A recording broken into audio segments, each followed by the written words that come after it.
जय जय शंकर हर हर शंकर।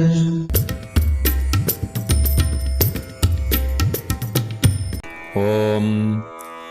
தன் உயிரை மாய்த்துக் கொள்ள தயாரான சீதையின் முன் வணங்கி நின்ற அனுமன் தான் ராமதூதன் என்றார்.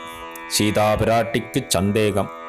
இவன் ராவணனால் அனுப்பப்பட்ட அரக்கனோ என்று ஐயுற்றாள்.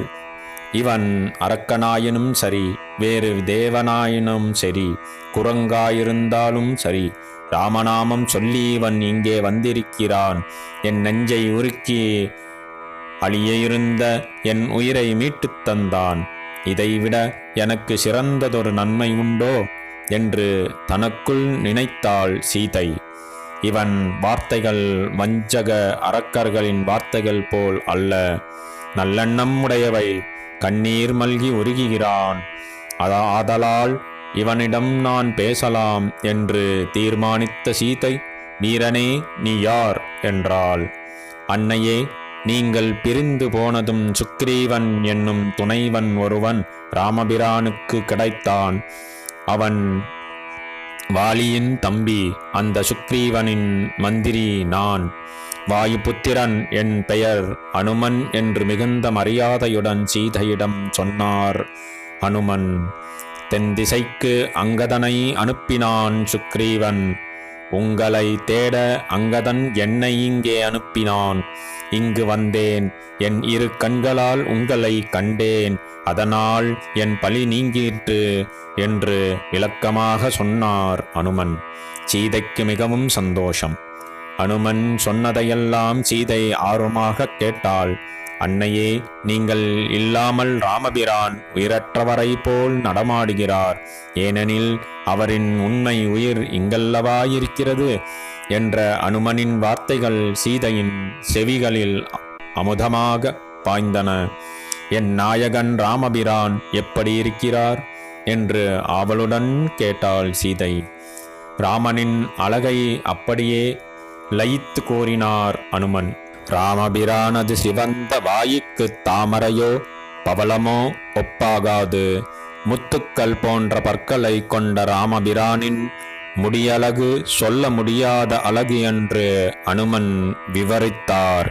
இவற்றை கேட்டுக்கொண்டிருந்த சீதை தன்னையும் அறியாமல் மனச்சோர்வுடன் அழுதாள். பின்னர் ராமபிரான் தன்னிடம் சொல்லி அனுப்பிய அடையாளங்களை சீதையிடம் விவரிக்கத் தொடங்கினார் அனுமன். கன்னிமாடத்திடையே முதலாக சீதையும் நானும் சந்தித்ததை சொல்வாயாக. சிவனின் வில்லை ஒடித்தவன் விஸ்வாமித்ர முனிவனுடன் வந்தவன் இல்லை என்றால் என் உயிரை மாய்த்துக் கொள்வேன் என்று சீதை சொன்னதையும் சொல்வாயாக. காட்டில் நடந்தபோது சீதை விட்ட கண்ணீரையும் சொல்வாயாக.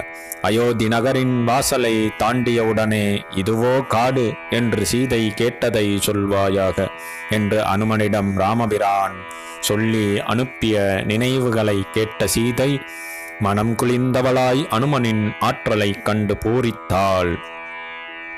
ராமனது பெயரைத் தாங்கிய முத்திரை மோதிரத்தை சீதையிடம் கொடுத்தார் அனுமன். சீதைக்கு அளவற்ற மகிழ்ச்சி. இழந்த செல்வங்களெல்லாம் ஒரு சேர மீண்டும் வந்ததை போன்றும், குழந்தைக்காக ஏங்கிய ஒருத்தி குழந்தையை பெற்றெடுத்ததை போன்றும் எல்லையில்லா இன்பம் அடைந்தாள். அனுமனின் கையிலிருந்து அந்த மோதிரத்தை வாங்கினாள் சீதை. மகிழ்ச்சியால் அவள் தோள்கள் பூரித்தன. அந்த கணையாளியை தன் நெஞ்சோடு அணைத்து கொண்டாள். தன் கண்களில் அந்த மோதிரத்தை ஒற்றிக்கொண்டாள். ராமனை நேரில் பார்த்த உணர்வு அவளுக்கு ஏற்பட்டது. அந்த மோதிரத்தை முகர்ந்து பார்த்தாள். நன்றாக தழுவினாள். அதை துடைத்துவிட்டு கண்ணீருடன் வெகுநேரம் அதையே பார்த்து கொண்டிருந்தாள். வார்த்தைகள் இல்லாத வருத்தத்தில் சீதை நெஞ்சம் பரிதவித்தாள். வீரனே, எந்த துணையை இல்லாமல் அனாதையாக இருந்த என்னுடைய துன்பத்தை போக்கியவனே, நீ கலங்கமில்லாத மனத்தை உடையவன். ஆதலால் என்றென்றும் சிரஞ்சீவியாய் வாழ்க என்று அனுமனை வாழ்த்தினாள் சீதை. அனுமனுக்கு ஆனந்தம், அளவில்லாத ஆனந்தம். சீதை தாயின் திருமுகத்தில் எழுந்த மகிழ்ச்சியை கண்ட அனுமனுக்கு பேரானந்தம். அனுமனே, என் கணவர் ராமனும் தம்பி லக்ஷ்மணனும் எங்கே இருக்கிறார்கள்? எங்கே நீ ராமனை சந்தித்தாய்? என் நிலைமையை ராமனிடம் யார் சொன்னது என்று கேள்விகளை கேட்டு அனுமனின் பதிலுக்காக காத்திருந்தாள் சீதை. அனுமனும் விரிவாகவும் விளக்கமாகவும் காட்டில் நடந்த கதைகளை எல்லாம் சீதையிடம் சொன்னார்.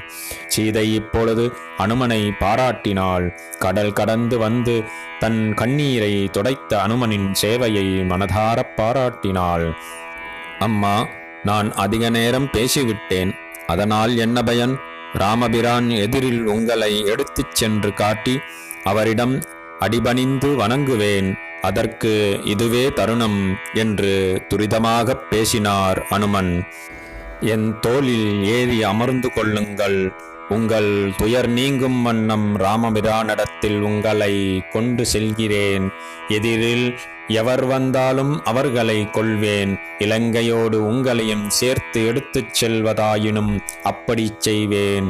உங்களை பார்த்த பின்னும் வெறுங்கையோடு திரும்பிச் செல்வது அழகல்ல. என் மீது விரைவாக ஏறிக்கொள்ளுங்கள். அந்த பெரும் பாக்கியத்தை எனக்கு தாருங்கள் என்று மன்றாடினார் அனுமன். சிறிய உருவத்தை பெரிய உருவமாக்கி தன் வலிமையை காட்டினார். என்னை ராவணன் அபகரித்ததைப் போல் நீயும் என்னை தூக்கிக் கொண்டு சென்றால் ராமபிரானின் வில்லாற்றலுக்கு இழுக்கு. போரில் என் தலைவன் இந்த ராவணனை அழிக்க வேண்டும், இலங்கையை ஒழிக்க வேண்டும். அதுதான் என் கற்புக்கு புகழையும் பெருமையையும் சேர்க்கும்.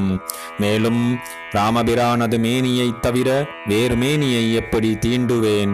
நீ பிரம்மச்சாரி, ஐம்புலன்களையும் அடக்கியவன். ஆயினும் ஆண்மகன் என்றுதானே உன்னை இந்த உலகம் சொல்லும். எனவே இப்போதே நீ ராமபிரானிடம் திரும்பச் செல்ல வேண்டும்.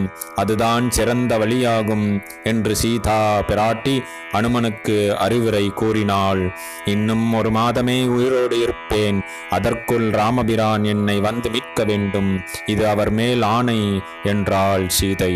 அனுமன் மிகுந்த கவனத்துடன் எல்லாவற்றையும் கேட்டுக்கொண்டிருந்தார். அந்த நாளில் தனக்கும் ராமனுக்கும் இடையில் நிகழ்ந்த நிகழ்ச்சிகளையெல்லாம் சீதா பிராட்டி ஒவ்வொன்றாக அனுமனிடம் சொன்னாள். அனுமனே, நான் தலை உச்சியில் அணியும் இந்த சூளாமணி என் கண்மணியை போன்றது. பல நாட்களாக ஆடையில் முடிந்து மறைந்து நான் வைத்திருந்தது. இங்கு நீ வந்து என்னை கண்டு சென்றதற்கு அடையாளமாக இந்த சூளாமணியை ராமபிரானிடம் கொடுப்பாயாக என்று சூளாமணியை அனுமனிடம் கொடுத்தாள். அனுமன் அதை தொழுது வாங்கிக் கொண்டார். அதை மிகவும் பத்திரப்படுத்திக் கொண்டார். பின்னர் சீதையை 3 முறை வலம் வந்து வணங்கினார். சீதையும் அவரை வாழ்த்தி விடை கொடுத்தாள். அனுமன் களிப்புடன் புறப்பட்டார். ஓம். நீங்கள் பார்த்து கொண்டிருப்பது வேதா டிவி.